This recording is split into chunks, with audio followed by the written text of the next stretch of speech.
Welcome to Abide in Liberty, a podcast empowering patriots everywhere to re-enthrone faith, family, and freedom as the bedrock pillars of liberty in education, our communities, and our nation. All right, welcome back, everybody, to another episode of Abide in Liberty, and this is the final episode of our series on the economy, on inflation, on the Fed, and what that has to do with the economic nightmare that we're facing down as we speak. So last week we talked about, we ended with talking through some of the things that happened and that led to the financial crash of 2008.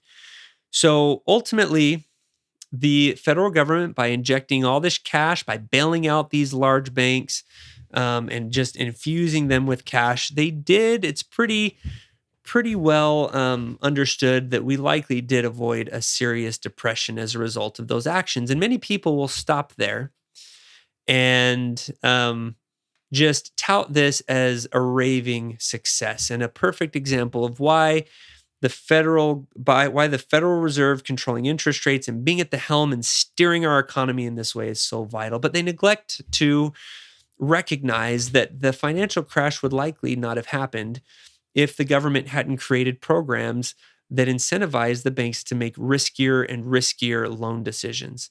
And I also remember, as soon as I saw that bailout, as soon as I saw the government step in and save these banks from the consequences of their own greediness and the consequences of the government's own poor policies and trying to cram as many people into mortgages, even if they had no business taking out loans and mortgages, I knew, and I received the strongest impression that someday we were going to have to pay for that. And that depression that we avoided by rescuing the government and these banks from accountability for their dumb decisions, we were going to have to pay that, and we were going to have to feel that pain at some point.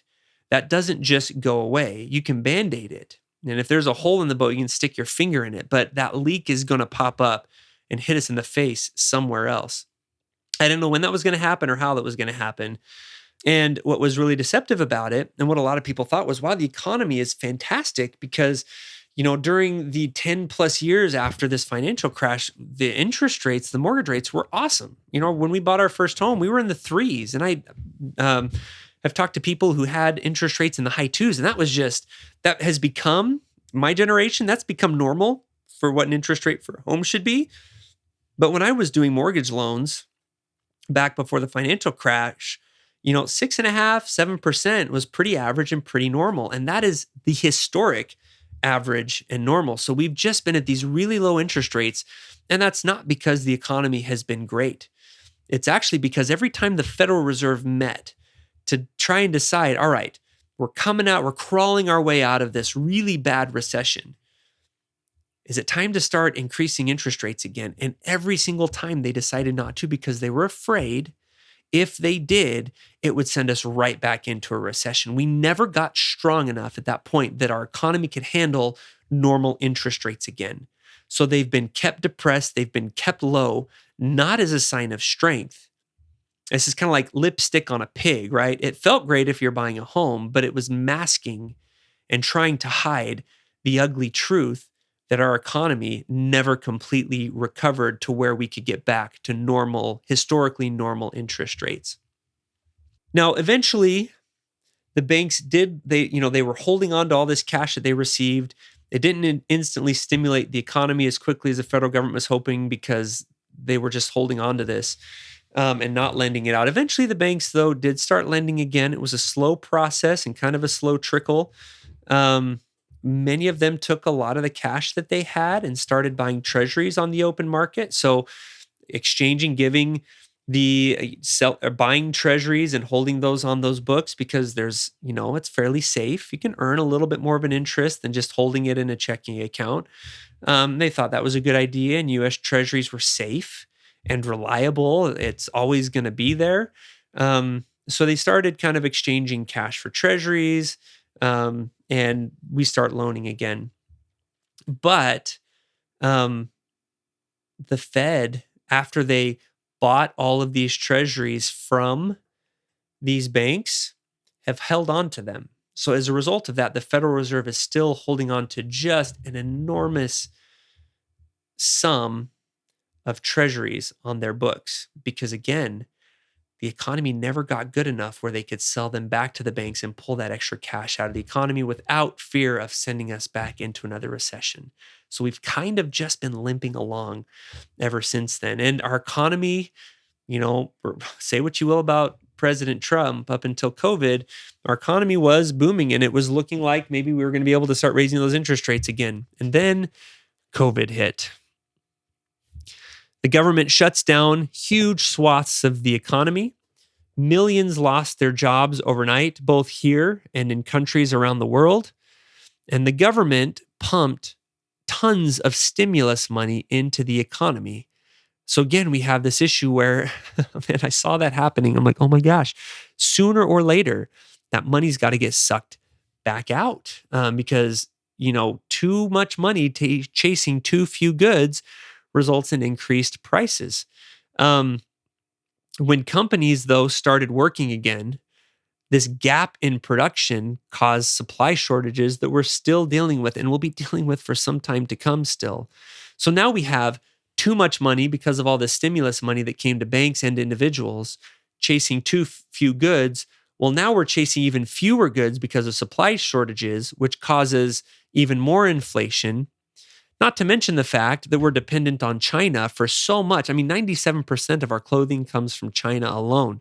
So they had even more severe shutdowns and supply chain disruption than we did, which further exacerbates this too much money chasing too few goods, making the inflation problem worse. Then you have the new administration come in and shut down domestic oil production. We were energy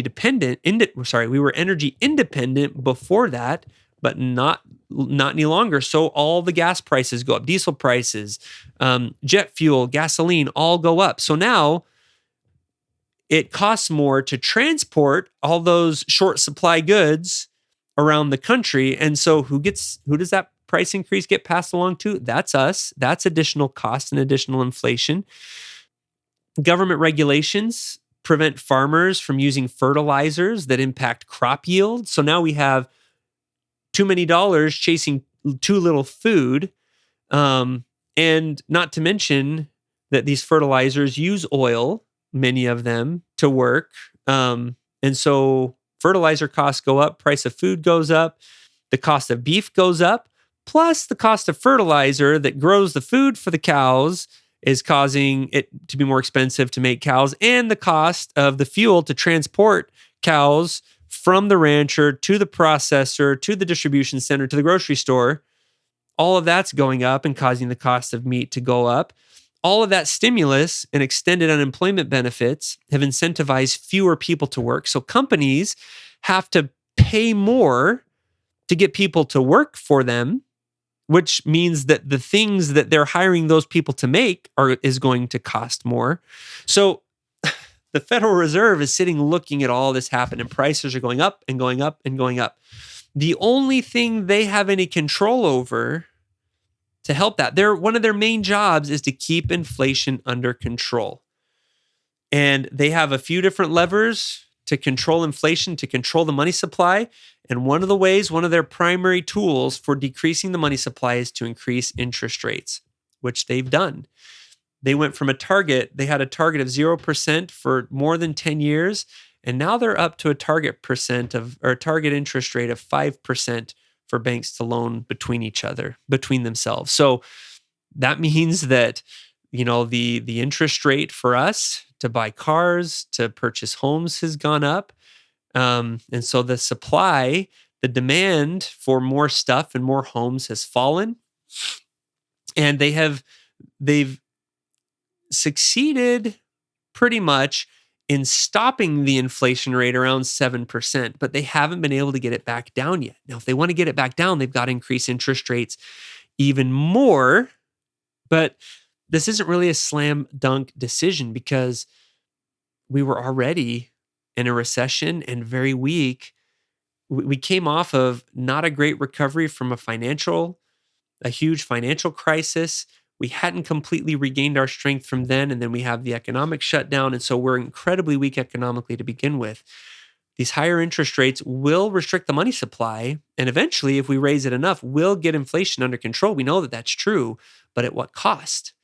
You pull all that money out, you make it that hard to borrow, and a recession is expected.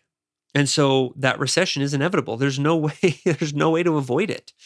You can't have your cake and eat it too. But because the Federal Reserve knows that hyperinflation is even worse than a recession, that's why they've chosen to do this. Now, this has led to some problems that a lot of people didn't expect. So this is why when Silicon Valley Bank in California and Signature Bank in New York failed earlier in March, it sent a shockwave through the economy. The stock market took a nosedive, and people are justifiably really scared by what those two actions could be foretelling for our financial future.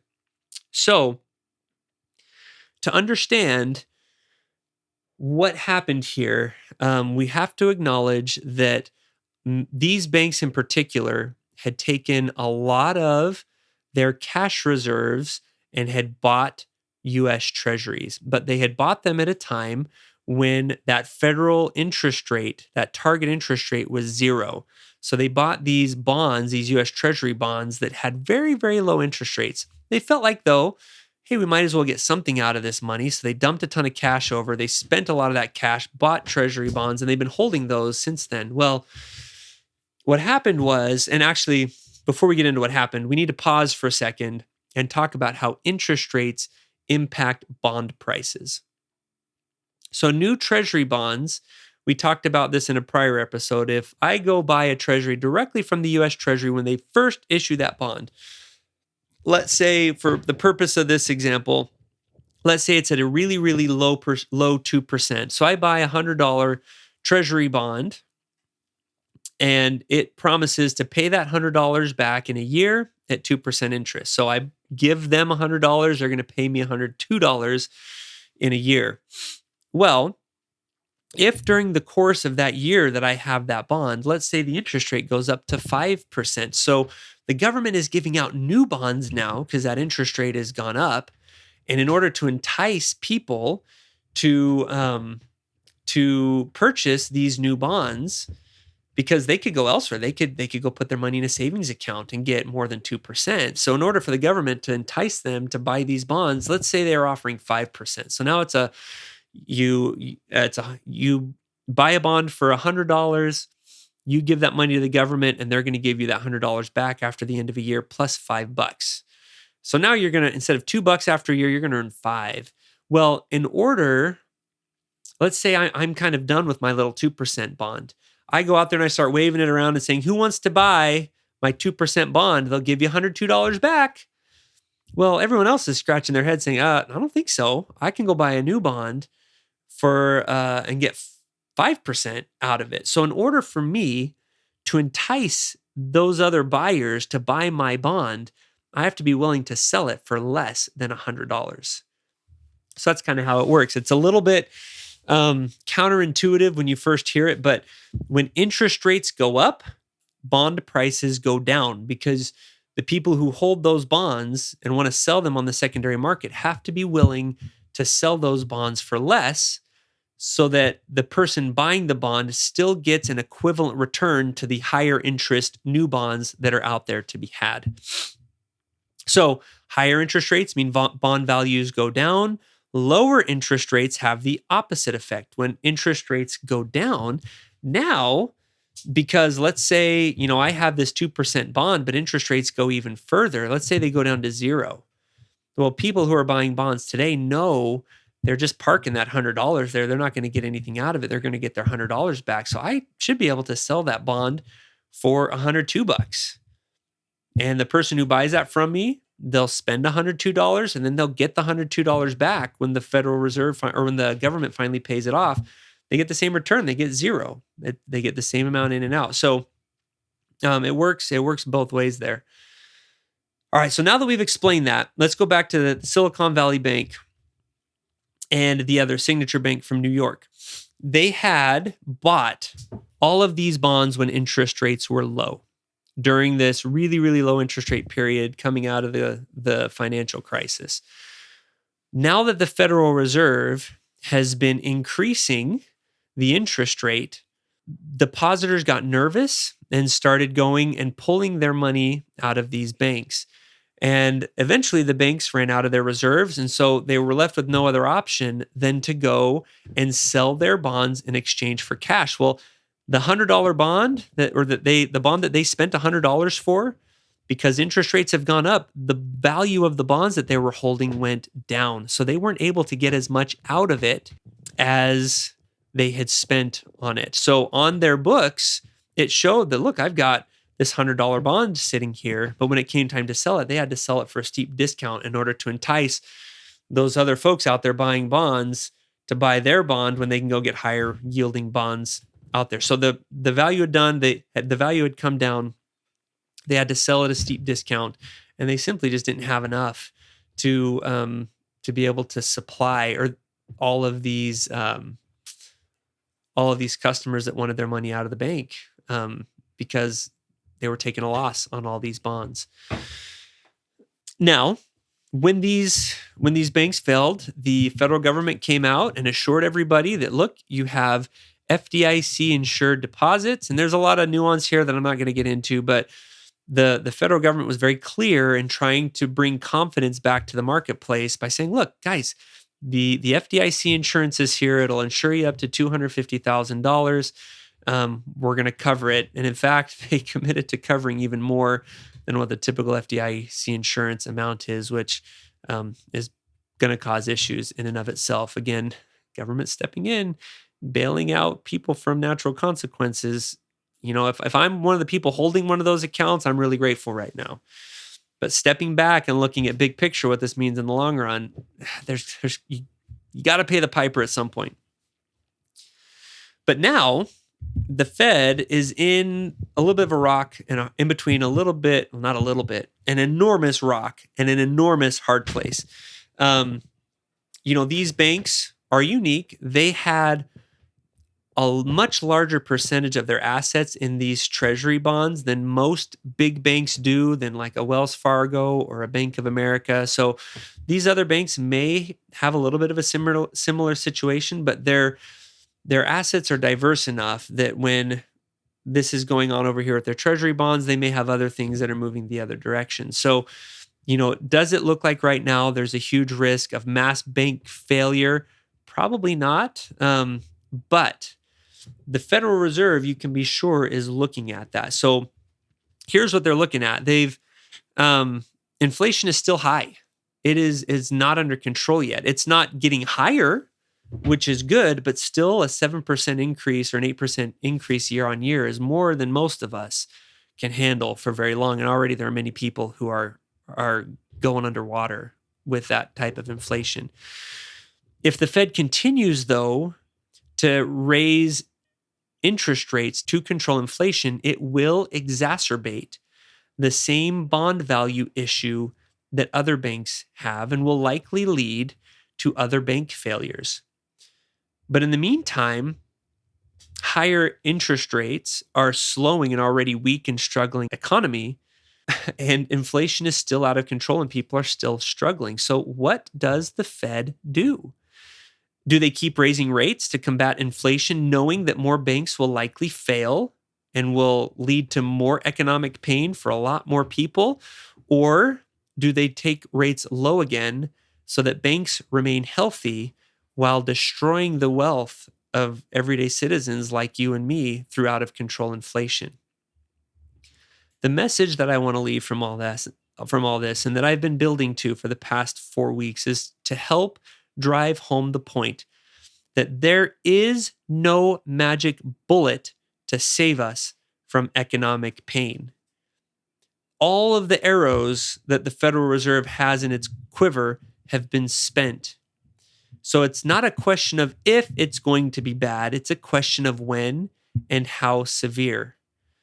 The Bible has warned us for centuries to avoid debt. Modern prophets have warned us to store food, to avoid debt like the plague, to grow a garden, and to learn to be self-reliant because there were financial storms coming. They are here now.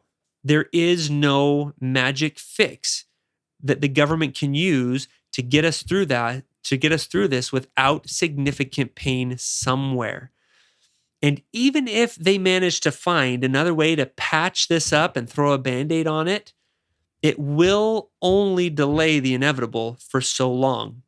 We've been violating sound principles of government, of finance, and of a free market economy for decades. Eventually, it's all going to have to hit. And the longer we wait, and the more the government interferes with the free market, the worse it will be when all of these spinning plates come crashing down.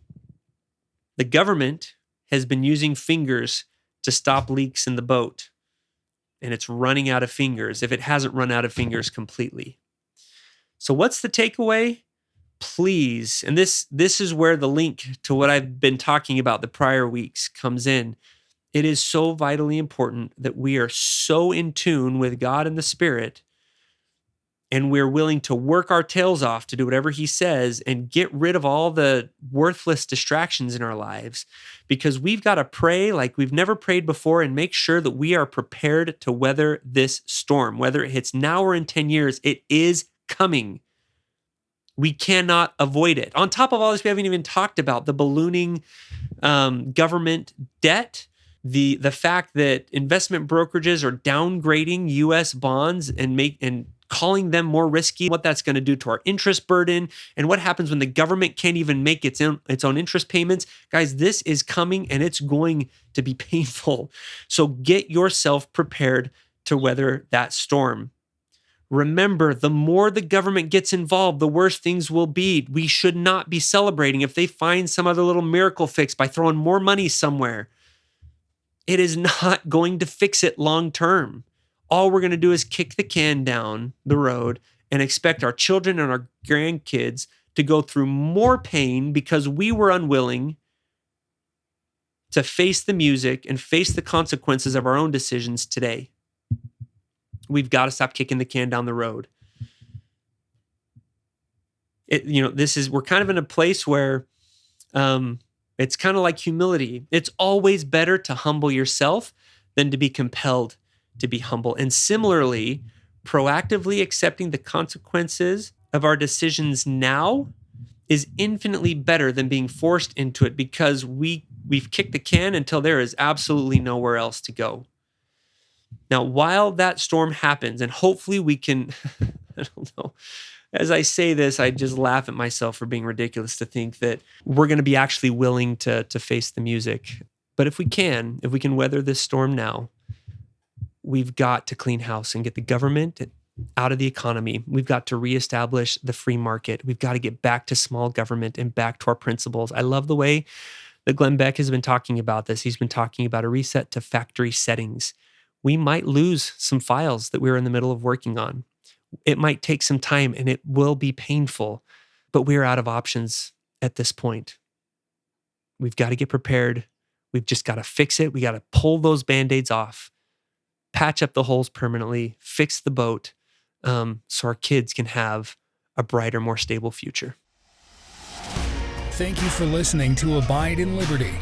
Make sure you subscribe so you don't miss any future episodes and share this with friends and family. In the meantime, keep up with the show online at abideinliberty.com.